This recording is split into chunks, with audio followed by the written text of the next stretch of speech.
کیا prize bond کی نامی رقم سے حج یا عمرہ کر سکتے ہیں یا نہیں؟ پرائز بانڈ کی جو رقم ہے آپ کو ملی ہے، یہ سود ہونے کی وجہ سے ناجائز اور حرام ہے،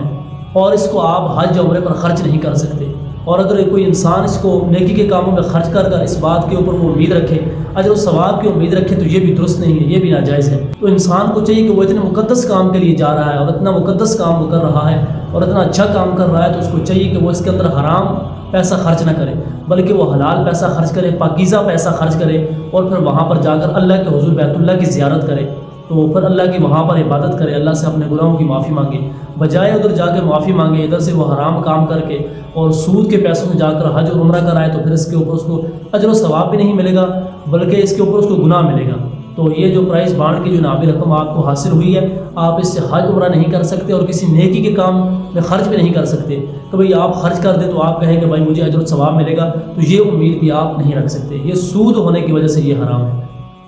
کیا جہنمیوں کی زبان پشتو ہوگی؟ میں نے سنا ہے کہ جہنمیوں کی زبان پشتو ہوگی۔ خدا کا واسطہ ہے یار، یہ کسی پٹھان نے سن لیا نا تو پھر خیر نہیں ہوگی آپ کی۔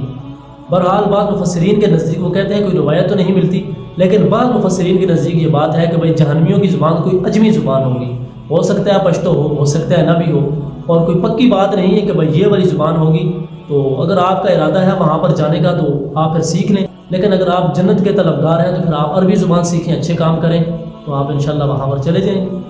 کیا سجدہ شکر کے لیے وضو کا ہونا ضروری ہے؟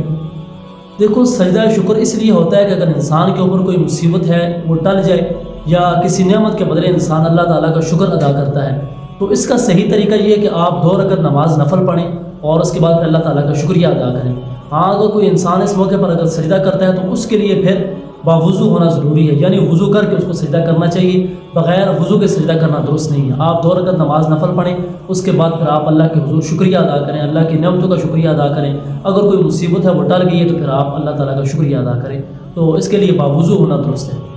بغیر وضو کے نہیں کر سکتے۔